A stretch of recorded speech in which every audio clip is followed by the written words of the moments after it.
Hi,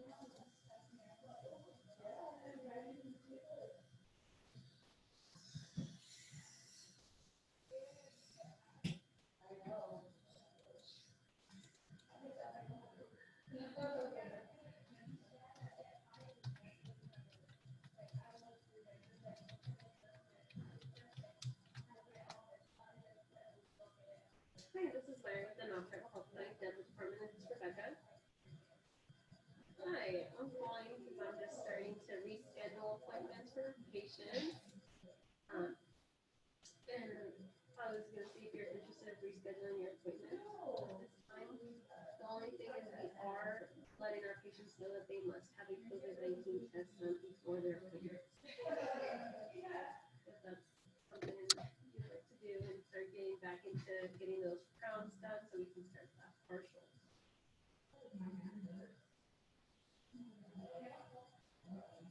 Yeah, so I can make an appointment and like schedule you out, and then you'll have before that appointment to bring us like the results, the negative results, or if you have it done. We do it here at the clinic. We do it over on the medical side, so medical can do it there, and then we get the results within like 4 to 5 days, and then once we get the results, we call you to let you know the results.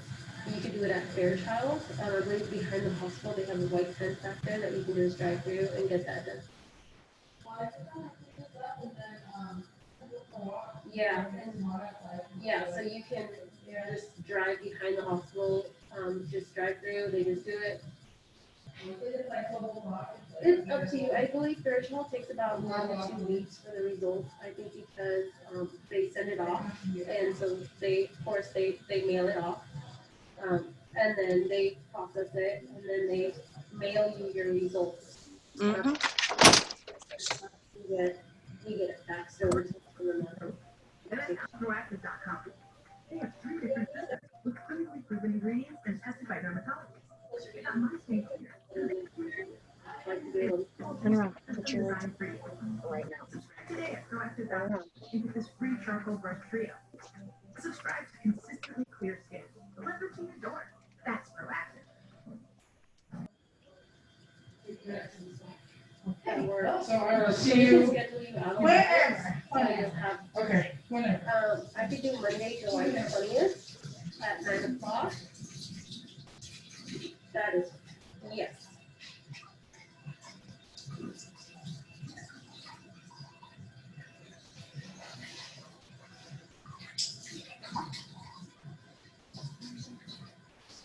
I think we need to ask Cassandra whether she won that battle. She left there the other day. 10:30. That works. And this one. You could always, you can bring it with you. You can bring it with you because we need to have some documentation of it. So you can bring it with you, fax it to us. You know, you don't have to bring the original. If you want to bring your copy to us, you can do that as well. All right, perfect. Thank you so much. Have a good. Yep. All right. Yep. Have a good day. Bye.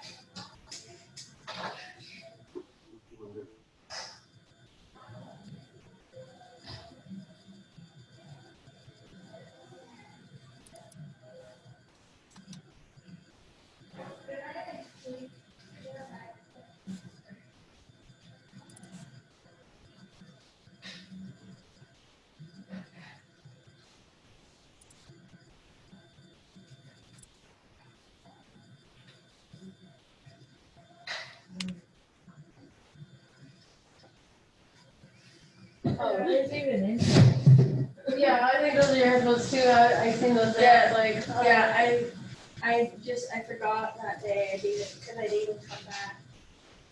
Oh, you left early. Yeah, I didn't come back. I seen it here and I just moved it over. I wonder where I put my stuff. I was like, oh, I don't know what this is, but then I had seen like the cards and stuff. And I'm like, Yeah. this is Shantae's. Yeah, no, I had.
screen? Mhm.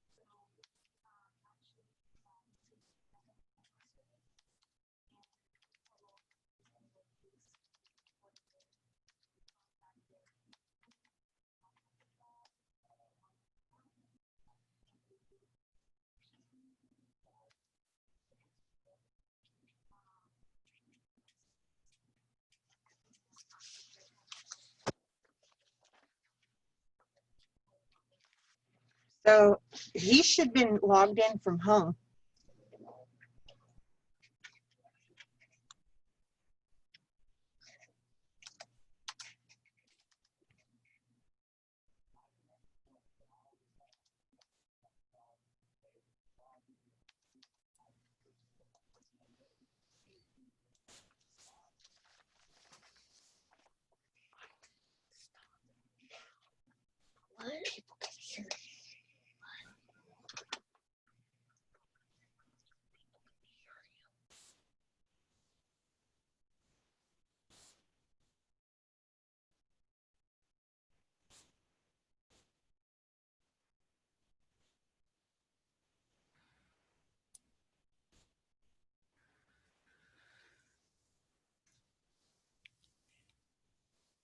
Welcome, everybody. We'll give it a few more minutes for everyone to log on. I think it's 5 to 11, so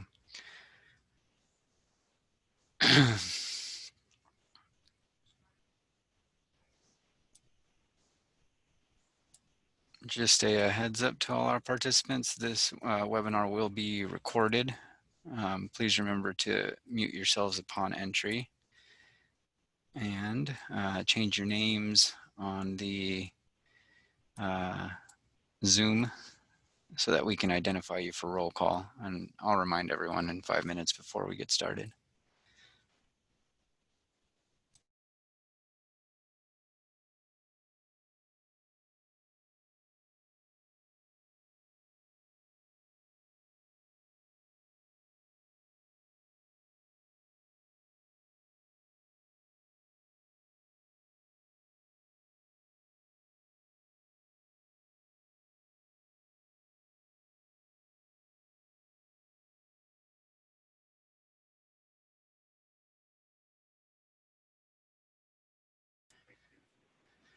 All right, take it away, Mr. Stefan Valerie. All right, good morning, everybody. How are you doing? So we're going to be covering today addressing mental health intersections with COVID-19. We have some tips and strategies for the communities. If you want to pull up the next slide, I'll go over the agenda real quick. I'll be covering a section on mental health basics. I'll be going like real high level on some depression, anxiety, and stress issues. Then we have Rain and Deborah, who will be helping with other COVID-19 intersections, including domestic violence, chronic illness. I'll have a section on addiction, and then we'll have the last section on healthy coping. If you want to go to the next slide, we can get started on an overview of depression, anxiety, and stress. So this is a cool quote that I found in one of our presentations, and that's what we feel on the inside will often reveal itself by how we change and act on the outside. We'll go to the next slide right now, and I have this graphic here that kind of shows where depression and anxiety kind of overlap. So depression is classified as a mood disorder. It's when a negative effect on it has a negative effect on how you feel, the way you think, and how you act. And anxiety is a normal reaction to that, and it's the mind and body's reaction to a stressful situation. So, you can go back one. So if you want to look at this, you can see some of those things in there where depression and anxiety overlap. So those can be kind of those physical things that happen when we're stressed out. So restlessness, excessive worrying, agitation. Oh, the physical things will be more on the anxiety side. It'll be trembling, high heart rates, sweating. You can go to the next slide and I'll talk about some biological changes. So the biological changes and experiences to depression. So when we refer to the biological response, it's the human response to depression. So these will be things like feeling tired, low energy, wanting to be in bed all day, a feeling that nothing is pleasurable anymore, feelings of emptiness, and also with depression, you can have long crying bouts. Can we move on to the next one? So some expressions and actions of depression, avoiding things, moping around or acting moody, making slow shuffling movements, withdrawing from your social environments, avoiding activities that used to be pleasurable to you, giving up on your tasks or goals, saying sad things all the time, or using a quiet and slow monotonous voice. These are just some of the common expressions, and we all know that people can display expressions or actions of depression in many different ways. And maybe later on we can discuss if you can think of any of the other ones. Some biological changes in experience of anxiety. So once again, anxiety is the physical feelings that go with that. So the first one will be breathlessness. You can't catch your breath if you're in an anxiety driven situation. You might have a fast heartbeat. Your muscles might be tensing up or cramping, feeling the butterflies in your stomach, or wanting to run away to avoid things. Another common feeling is being on edge. You can go to the next slide. Some common expressions and actions of anxiety: running or walking away from the situation, hiding from or avoiding whatever causes the anxiety, making sure you're always aware of the threats, focusing on your failures, overly concerned about what others think or feel about them, talking nervously, or feeling irritable. So some tips to reduce anxiety and stress. Some of the things that have come out, and then this was also in part of our earlier COVID-19 outreach. So some things that we found out that were able to help with this is to take breaks from the news and social media, reading or listening to news stories about the pandemic repeatedly can be upsetting or drive up those anxiety levels. Another tip you can do is take care of your body.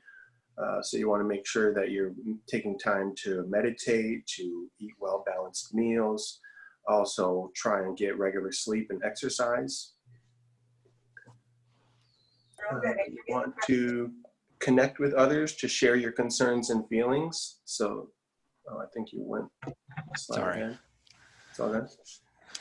So this is just like checking in on your people, making sure, you know, they're dealing with things in a positive way and trying to help them out if you can. You want to make time for other activities that you might enjoy. So me personally, I've been getting outside during the daylight a lot more now that I don't have to go into the office as much. So getting a lot of vitamin D has been helpful for me. And then practice social distancing, not social isolation. So you can still be in contact with people, like just make sure that you maintain the mask and the 6 feet rules. And, but if possible, just try to stay home as much as you can. That's it for my section right now. I believe Rain has the next section. Oh, can everybody hear me? Yes, sir. Perfect. So I'm the DBPI project coordinator for Cleveland. We're going to talk about domestic violence and the intersections with our current COVID-19 crisis. Next slide. So just a rundown of what we've got going on during the crisis. You know, family violence, child abuse, pet abuse, domestic violence. We're facing a lot of what we call worst case scenarios because our victims are trapped in the home with violent perpetrators at extremely long lengths of time and very limited contact right now. We're telling these people to stay home and home. Hello? And so we have a worst case scenario because we have our victims and our perpetrators having extended periods of time where there's no access to the outside world. And most of us, like myself included, we're at home with our families. And for these particular relationships, that can be catastrophic. Impact of the shelter in place and closures, you know, it compounds the stress and other associated risks. So even if you were at home with your significant other in a regular situation where there was no virus, there was no social unrest, that would be, after a few weeks, a pretty, you know, hard situation for most of us. Most of us are used to getting up, going outside, going to work. And even if you didn't have those two scenarios going on, the stress would really begin to affect people's relationships, even more so for folks who are in domestic violence relationships or child abuse. So what we see is the unemployment has absolutely created large amounts for stress for people. We have record amounts of unemployment in our country. We haven't seen this since the early 40s or early 20s, I believe. Reduced incomes, people aren't making the same amount of money they were previous to the shutdown of the country. Limited resources, we're basically being told to stay at home, and that has caused panic in the markets, and so people are hoarding, you know, supplies, toilet paper, water, those sort of things. We've seen a lot of that going on. Unfortunately, looting has happened, and another unfortunate byproduct of the shutdown of the country has been the limited social support. For a lot of folks, going to work and having that social system in place is a big support for our survivors of violence. For our children who get to go to school for 8 hours and, you know, be away from the violent parent in that situation. So with that also being limited, it has created a very volatile situation, really a worst case scenario for domestic violence right now. Next slide. And we can see starting in March, early March, the increase, dramatic from March, we'll say 9th through the 15th through the 16th of March, the 22nd, a 77% increase, domestic violence reports. That's a huge increase. Okay, you can go to the next slide. The whole family. In addition to adult victims of family violence, our children and our pets reside in 60% or more households where violence is taking place. And so your small children, your pets are at significant risk for physical and emotional harm. And what we have here is it's not just isolated situations like they may encounter if they had school and parents were working and other social activities were going on. They are at risk for this all day, a lot of these families all day, 24 hours a day, because of the close contact of having all the players in the same home for very, very extended long periods of time. Domestic violence abusers may often target children or pets in the home as a means of further control over the household. We know that abusers will target children to control their partner. We know that they'll threaten pets to control the partners. And so, of course, we're going to see an increase in that during this time as well. Researchers estimate children residing in a home where domestic violence occurs are at as much as 60 times the risk of child abuse or neglect compared to the U.S. general population. And one thing I want to point out is these numbers are compounded when we're talking about our Native community. We know that there's significant violence going on, and we know that it's underreported. And so I just want to make sure that we understand that when we're talking about these numbers, they're increased when we're talking about Natives. So even though they're dramatic, looking at them at face value, just understand that for our Native communities, these numbers are going to be higher.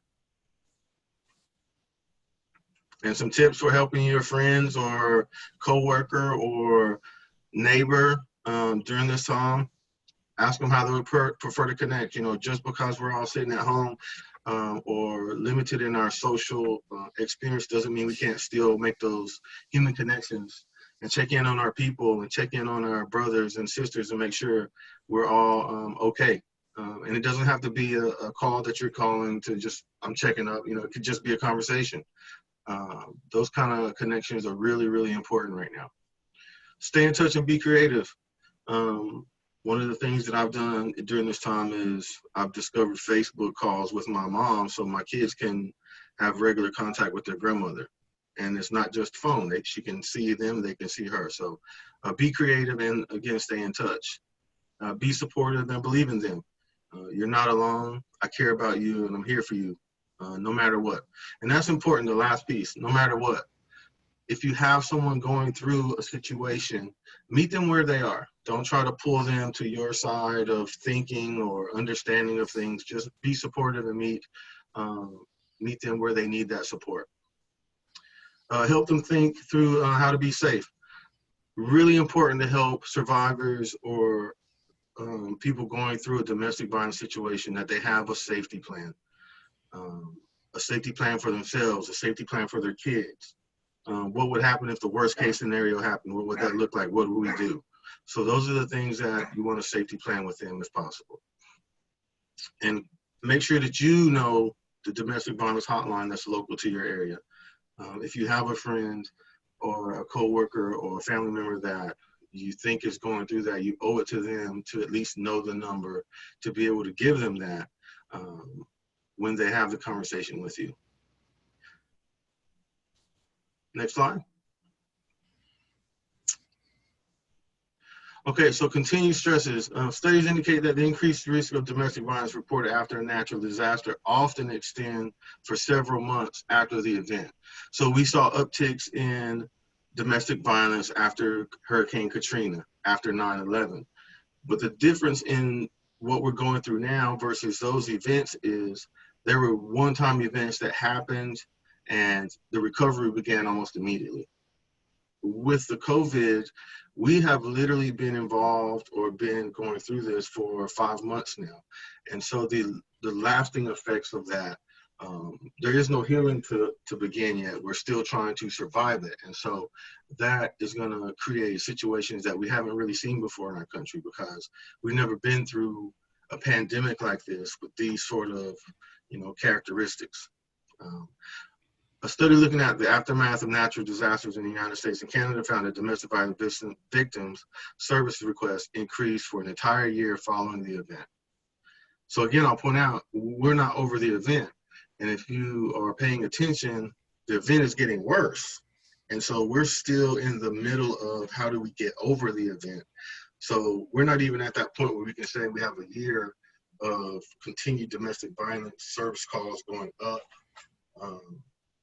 Because we don't know what that's going to look like yet.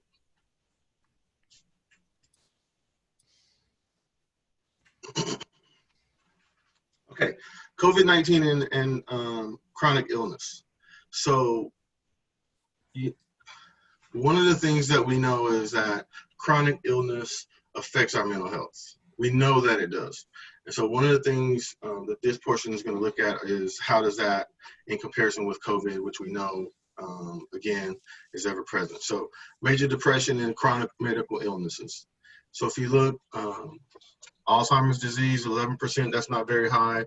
HIV, CAD, stroke. You start getting into the CAD and the stroke, diabetes, cancer, and Parkinson's especially, and you see really high numbers of major depression on top of the physical illness. And these are all chronic illnesses. These are things that aren't necessarily going to go away or can be treated successfully. So it's important that we recognize that when we're talking about this. Next slide. Okay, higher risk of developing depression. Most common complication of chronic illness is depression. So that's important. I think we take a second to really let that sink in, that this is the most common complication, not infection, not re-injury, but major depression. People who have depression along with medical illness tend to have more severe symptoms of both. I think they would feed off each other in this scenario. Obviously, it's hard for the body to get well when the mind is sick, and it's hard for the mind to get well when the body is sick. And then we throw in the spirit. How does that affect the two? Symptoms such as pain, fatigue, or isolation that already exist as parts of the medical condition are often intensified with depression. Absolutely. Those feelings of isolation, fatigue, and pain that go with depression would only be exacerbated with a chronic illness. Feelings of sadness and worthlessness can develop as the fear of relying on others for help, losing a job, and the loss of physical ability to enjoy life fully becomes the new normal. It will definitely affect your outlook on life and your mental health, losing a job, knowing that you have to rely on others moving forward for daily activities that you would normally do yourself, bathing, feeding yourself, or for a lot of folks, just the idea that I'm not going to be able to be the person I was before the injury. It affects them. You see this a lot with major athletes, people who were once at, what we consider elite athletes. It's really hard for them when they get injured to come back and be happy because they're so used to being so good at something, and that's taken from them. That will affect your mental health, absolutely. Okay, people who have chronic illness are more likely to have a mental illness at some point. But we just saw that the number one complication from having an injury or a chronic illness is mental health or mental illness. So the reverse is also true. People who have mental illness are more likely to deal with a chronic illness at some point. Next slide. Chronic illness and mental health. Individuals with a chronic gut disease, such as irritable bowel syndrome, or I'm not sure what the D stands for there, may have a greater difficulty managing their mood.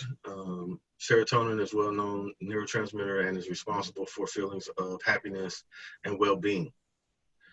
So if something is affecting your serotonin, that's going to affect your feelings of happiness and well-being. It has beginnings in the microbiota, the name used to describe the micro population living in our gut or our digestive system. Up to 90% of the body's serotonin production occurs in the microbiota of our stomach. So what this is saying to us is our gut makes us happy. So what are one of the things that we love to do when we're emotional as people? We love to eat. We love to feed our gut, right? I wonder if that has something to do with the serotonin production. Okay, next slide. Major depressive disorder and chronic disease. Again, these are all chronic diseases that aren't necessarily going to be things that people recover from. These are going to be major diseases that affect a person's sort of quality of life, and there aren't a lot of things that you're going to be able to do to alleviate some of these diseases. And so it makes sense that you would see the major depressive disorder in these because of that reason. Who does it affect? Neither chronic illness nor depression discriminates based on age, race, socioeconomic background, or gender. Affects everybody. Poor people, rich people, white people, black people, native people, young, old. It really doesn't matter. When you have a chronic illness or you have mental health, the two kind of coincide, and it's not going to discriminate because you have money or don't have money, or because you're a woman or LGBTQ or anything else.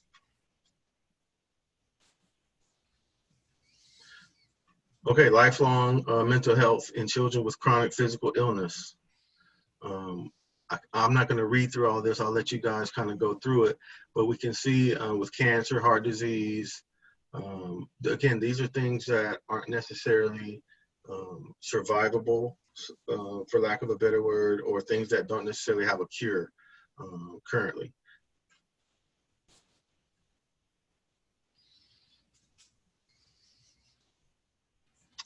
And I think this is Deb's portion or someone else. So thank you for your time.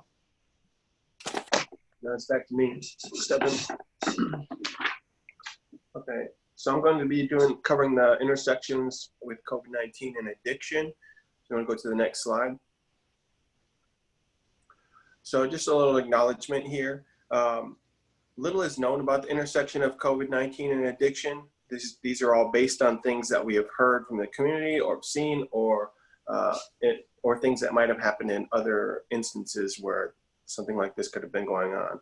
So what we do know is that there is potential for increased substance abuse. There's also potential for increased relapse, and also there's a decrease in access to addiction treatment right now.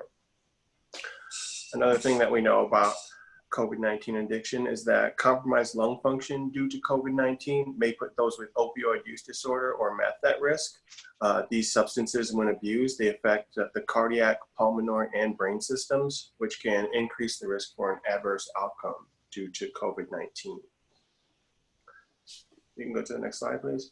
So talking about the potential for increased substance use and potential for relapse, some of those risk factors include house instability, so things going on at home that might lead to increase in substance use. Incarceration, so people that have been jailed or just got out of jail might not have access to services that they usually would have because of the social distancing things going on. Same with the poor access to healthcare and or recovery support. Some people might have difficulty physical distancing. So these people are the ones that might be considered essential workers who might have been having to work during this whole time. Increased disease transmission in shelters has also been occurring because of the high number of people having to use those services right now. Can we go to the next slide, please?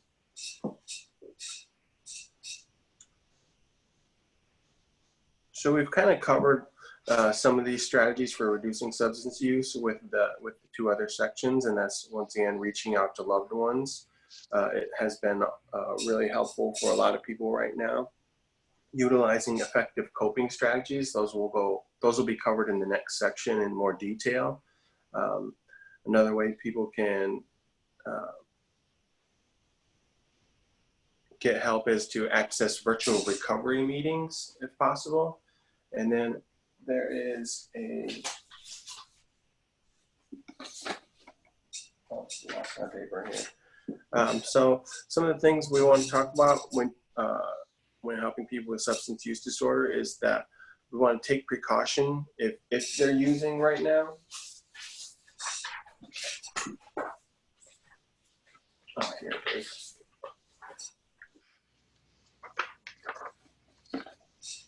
So do not share your supplies. This includes needles, pipes, cigarettes, or other supplies that you might have to use.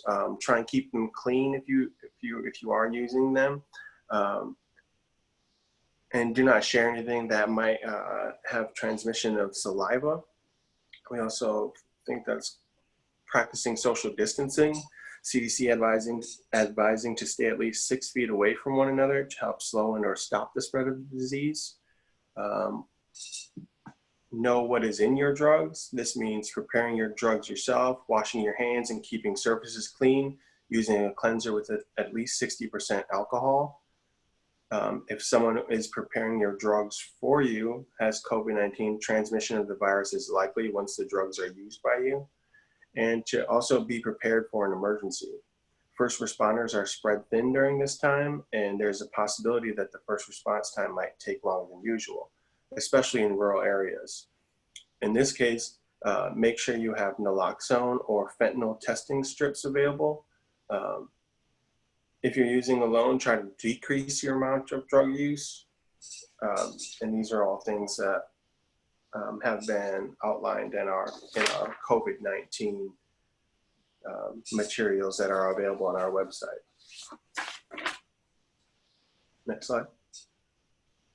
And Deborah will be covering healthy coping. Hi, everyone. I am going to request remote control of my slides. Request approved. Okay, thank you.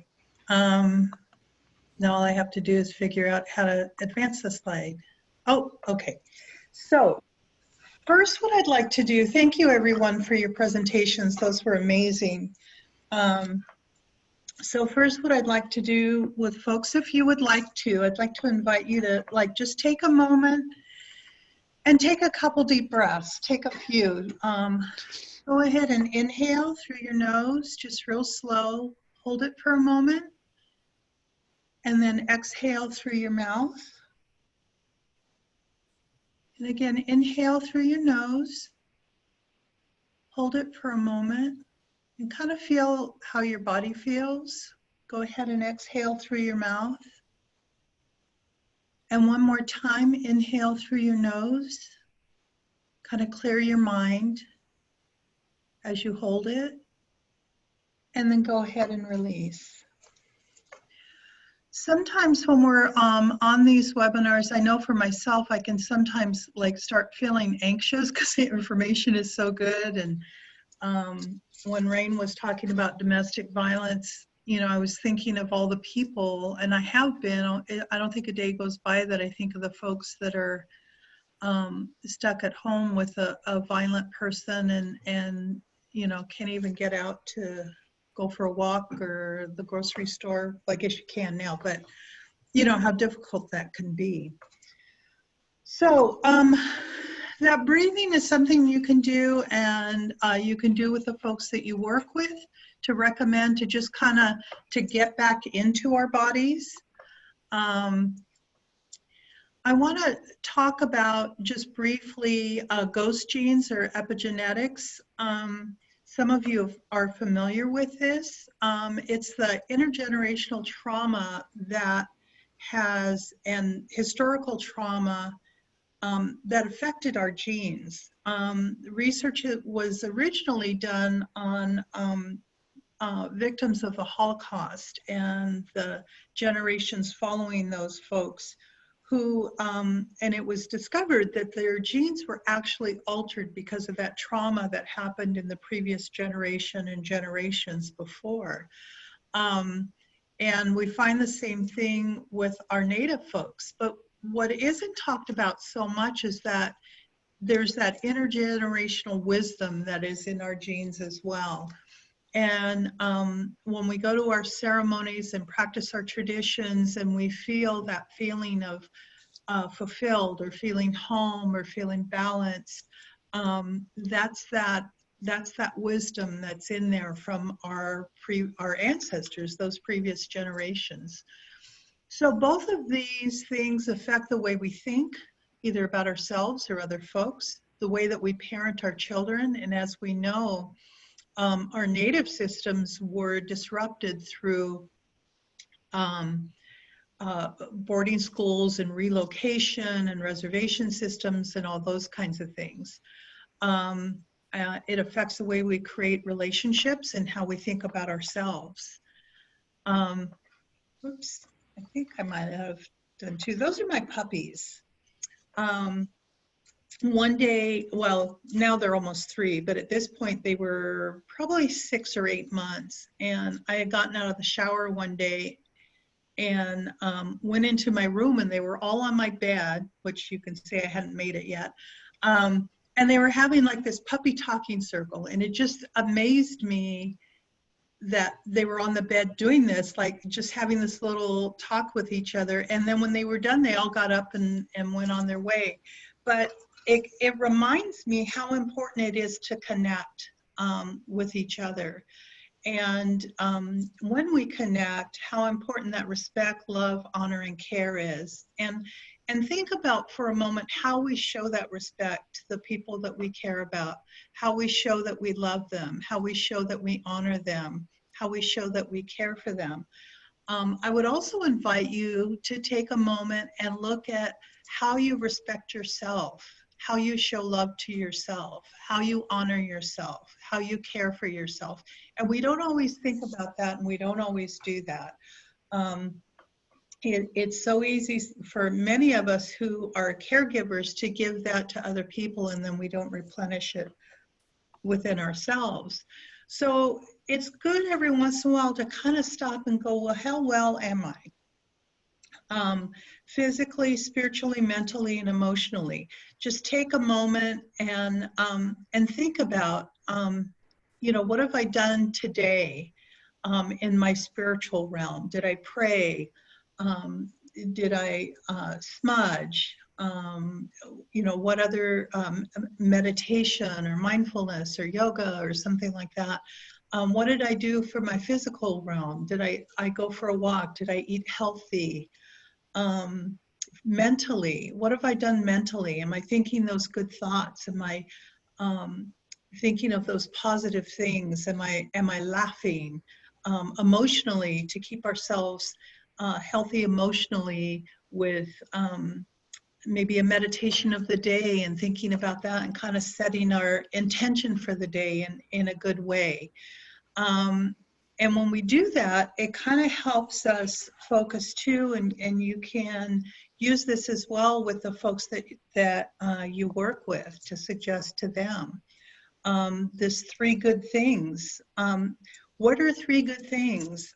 Every day, consider 3 good things about yourself or something that's happening in your life. And do it if you can in front of a mirror. Sometimes it's hard for us to like look at ourselves directly in the eye in the mirror and, you know, come up with 3 good things about ourselves.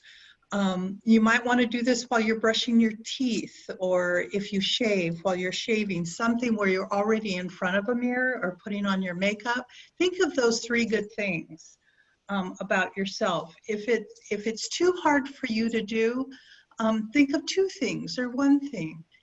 If you have trouble with that, think about someone close to you. It's often easier to think about these 3 good things about the people around us. So think about 3 good things about someone that's close to you, and then pause for a moment. Do those 3 good things apply to yourself as well? Most likely, you'll find that they do. Try to do this every day, once a week, whatever feels right for you. And it really helps, you know, these affirmations, these feeling goods to kind of change our thinking about ourselves, about our world, about those around us. When we're looking at trauma and grief, many of us just carry that, maybe from childhood experiences, maybe from that historical intergenerational trauma. And then when something does happen, any kind of loss that does happen, and it could be a death, it could be an end of a relationship, it could be a change in life situation, any kind of disappointment or loss can lead to grief. And grief, you know, is really an emotional suffering. And what happened to Native folks everywhere is there was what's called historical disenfranchised grief, where our previous generations weren't allowed really to grieve collectively, to acknowledge and to mourn the losses that happened. And we learned very much to hide our grief and to not acknowledge that grief or be strong. Many of us were raised with, you know, you want to cry, I'll give you something to cry about, you know, pull up your bootstraps, whatever that means, you know, get up and get going. We don't have time to sit down. We need to keep moving. And we can't get to heal until we experience that grief. So what happens then is that we just keep carrying that trauma with us, and we don't really ever heal from that. Now, I want to say too that grief, it isn't that, oh, we're over our grief. It can stay with us in different levels and come up at different times. It isn't that it goes away forever necessarily, but we do experience that acceptance and that healing and that, you know, that good feeling again, which is kind of hard because many of us are raised, we don't talk and we don't trust other people and we don't feel. And that could be a big barrier when we're talking about healing. If we can't share that with anyone, then that makes that hard. If we can't trust anyone, if we can't even acknowledge our own feelings to ourselves, it's hard to experience that grief. It's hard to move forward with that. But we can choose to be healthy, and we can choose to be healthy. Even starting in small ways, like that breathing exercise, like that 3 good things exercise. We have to want it, though. We have to want to heal. We have to overcome the don't talk, don't trust, don't feel, and do it in small ways, maybe with people that we know that we can trust. We have to know that we are worthy, that we're here for a purpose, that that maybe we remember these early messages about not being good enough, or being too skinny or too fat or too tall or too short or too something, and think back and acknowledge those things were said to us, but what else was said to us too? Were we told that we were, you know, wow, you run really fast, and you did really good in that test or that sport or that dance? Sometimes it's hard to remember and grasp those things too. And then we have to believe that we can heal, that it's possible for us, and it is possible. And so knowing that, it, you know, is a really important. So when we're talking about healing, there are these actions that we take, participating in ceremony, practicing our traditional arts and crafts, wearing our clothing and jewelry that are tribal, that respect, love, honor, and care for ourselves and for those around us, acknowledging our individual journey, that these things have happened in our life, but there's also these wonderful things that have happened in our life too, and that we're not on this journey alone, that we have this collective journey, and to share that with folks, to share that with people that we trust. That we can, and I love this, understand your past, love yourself, and believe in the future. This graphic was created by someone who used to work here at Crib, and she was an amazing artist. She drew all these little bits and pieces in this graphic as well. And we use this logo. For some of you might remember, we used to do the Native American Women's Conference, and so she created this for one of the conferences, which is why there's, you know, the female imagery on it, but it doesn't mean the men folk can't do this too. So when you're doing your visualization, visualize the whole you, the everything about yourself. So we're going to do, again, take some deep breaths, and we're going to focus on our bodies. So go ahead and take a breath in again through your nose, hold it for a moment, and exhale. And as you exhale, think about your positioning. Are you sitting? Are you laying? Are you standing? Go ahead and inhale again, hold, and release. And feel your body. Do you feel comfort in your body? Do you feel safe in your body? Are there maybe aches or pains somewhere, or an itch somewhere? Go ahead and inhale, and continue your inhale and hold and release as I go through this. What is going through your mind? Are you hearing my voice? Are you thinking about other things, the next thing that you have to do once this is over, or something that's been on your plate that you haven't gotten to yet? Go ahead and breathe in again. Keep breathing. And try to let those things pass by your mind, and just know that you'll get to those things that you need to take care of. Go ahead and breathe again. When those stressors come up in your exhale, just let them go with that exhale, knowing that you're safe, that you're loved, that you're protected, and that you're in a good place. And go ahead and inhale again, hold it, and then release. So you can share this exercise with other folks as well. And as you can see, it only takes a few moments. It doesn't take a very long time. And know that your experience is your experience. It's not someone else's. And when you hear people say things like, oh, well, you should be over this by now, or this person isn't in your life anymore, they came for a reason and now they're gone for a reason, that really doesn't address the feeling that you're feeling. And they're not wrong in saying that. They're trying to make it better. And sometimes we don't know what to say to each other when we're experiencing grief, when we're experiencing loss. And sometimes all we have to do is sit with each other. Maybe hold a hand or give a hug or put your hand on their back, or just sit with someone and just listen, or just sit and not talk, just being there with someone. And sometimes that's hard to do. So when we do these breathing things, we come back in our body and we center ourselves and we slow down for a moment.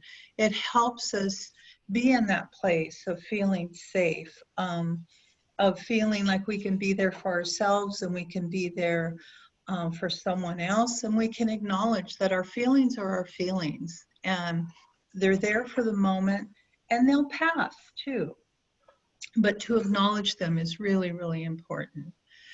Another thing that can be done when there are struggles or you're dealing with past traumas is draw a picture of that event that happened, that negative feeling, that image, that thought. It could be words, it could be a picture, it could be a symbol, anything like that. And just get it all out and then draw a container around it, any kind of container. It could be a jar, it could be a metal safe, it could be whatever that it is. It could be buried under the ground. And then take a moment and think about, was that negative thought contained? Do you feel free from that thought? Was that container strong or weak? Can it be opened? Does the container work? Will it really contain and keep that negative in there? Is there space to add more things to it? Or do we need to make a new container for the next things? When those negative thoughts and feelings and images come up again, we can repeat this again. And it helps us heal. It helps us give this away. In some ways, you can write it. It can be written. It can be drawn. It could be on your computer. It can be in a journal. For some folks, it's on a. You can do it on a piece of paper, and when you're done, make a prayer and burn it, bury it. You know, any way to release it, and then, you know, bring that goodness into yourself. I was taught that when we let something go, we have to replace it with something else. So when we're letting go of fear and anger and worry and anxiety, we have to fill it with something, because there's that empty space within it. So fill it with love and respect and honor and caring. And this is a practice that you can do daily or weekly. You can share this with other folks as well. So, you know, we often hear about the power of positive thinking and like that.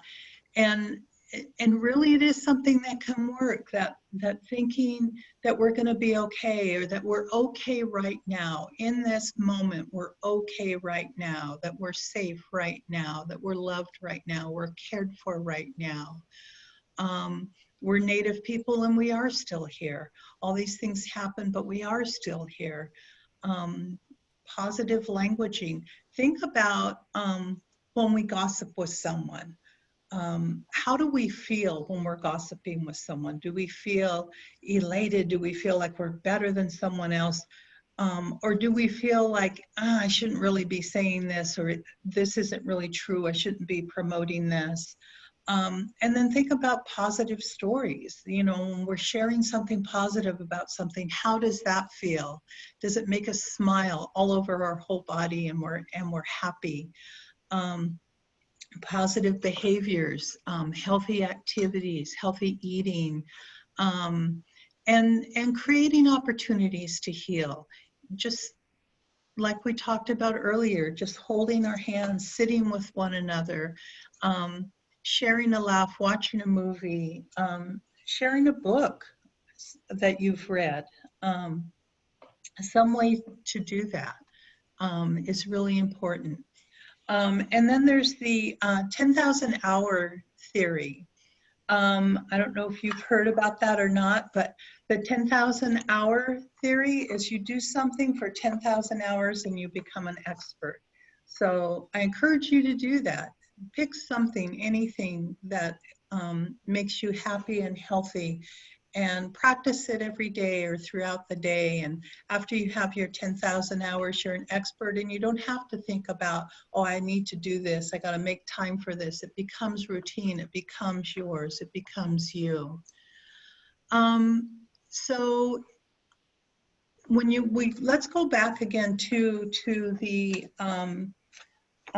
physical, mental, emotional, and spiritual selves, those realms. What is your plan to heal yourself? What is that circle of healing? Take some time and make a plan for yourself for this week. What are you going to do in each one of those realms that you can do this week? And make it realistic, and don't make it too hard. Like I'm going to run 5 miles every day when I've never run before. That's probably not very realistic. But if I go for a walk to the end of the block and back one day this week, that might be realistic for me. And it might be something that I can do.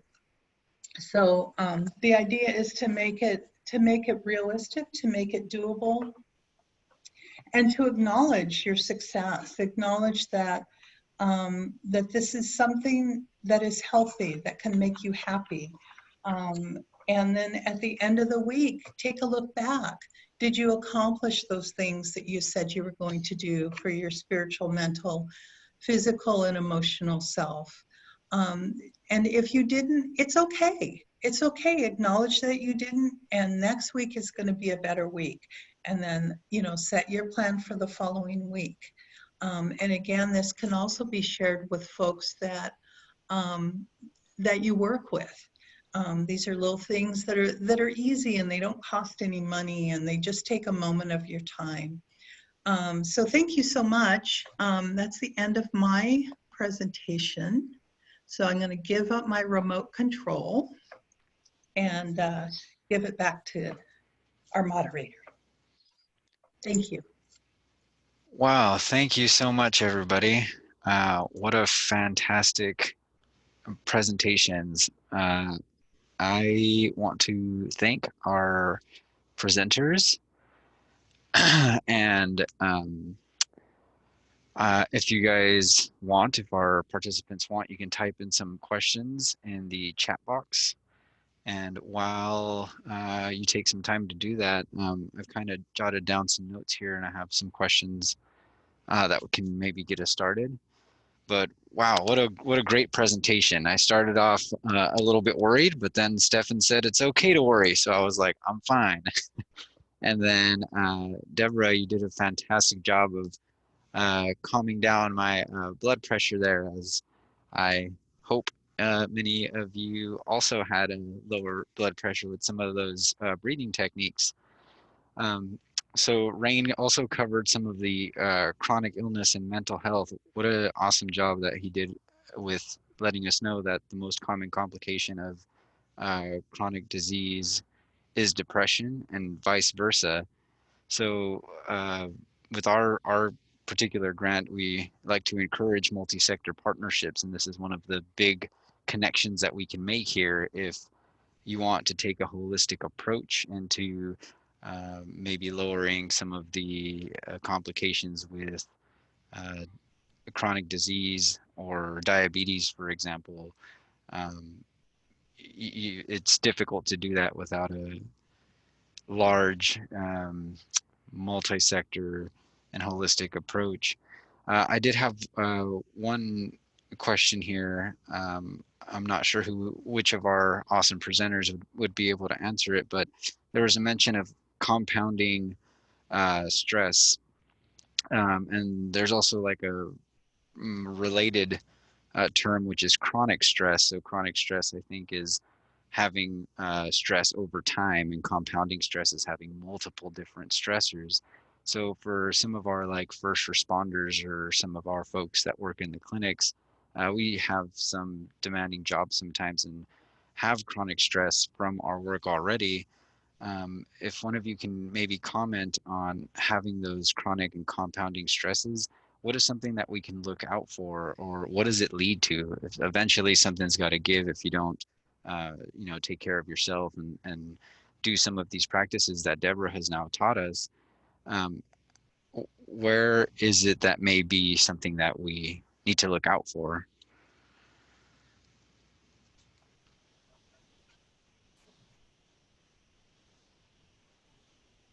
Well, we know that if you suffer from chronic stress, which is stress over a long period of time, that there are physical symptoms that happen. Things like cardiac disease, insomnia.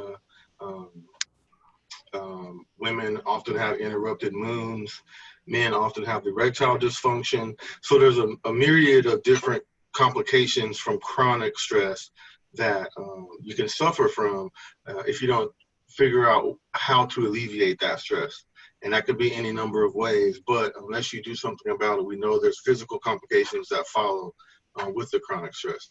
Compounding stress, again, more short-term usually, and involves, like you explained, multiple stressors at once. So, for example, the time we're living now, COVID-19 is a compounding stressor.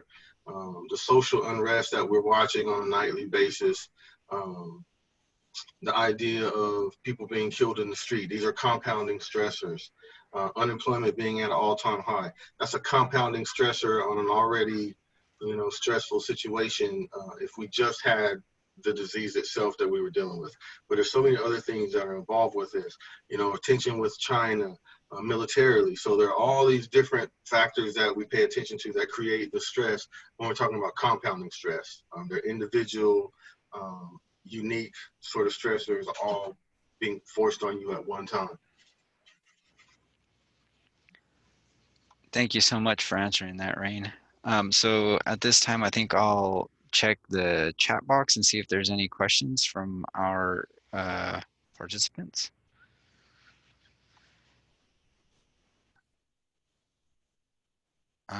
I don't see any. So if you guys want to unmute yourself and ask any of your questions, or if you're tuning in via phone only, feel free to unmute yourselves and go ahead and ask. Now is your opportunity to have these experts in their field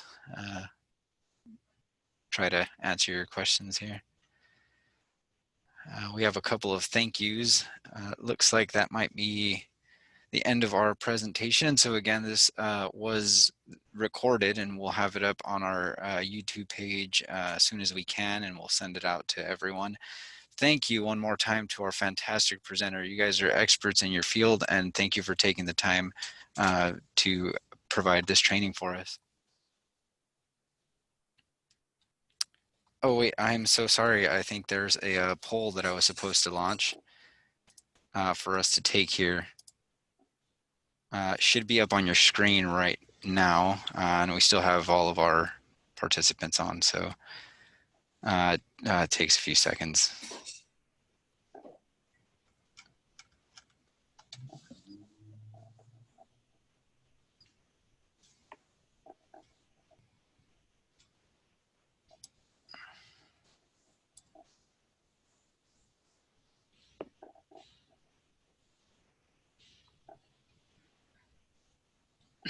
And for our presenters, you have a bunch of thank yous in the chat, so you guys are very appreciated. Sadie Lane says it was very informative, and thank you so much.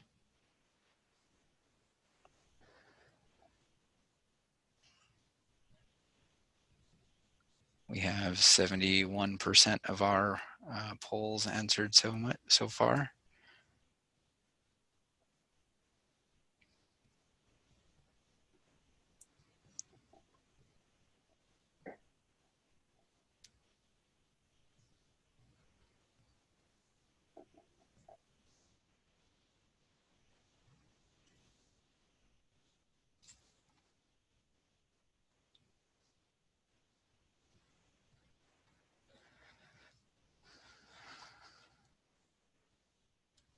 All right, 100% of our polls are filled out. I'm going to go ahead and end the polling, stop our recording, and end our presentation.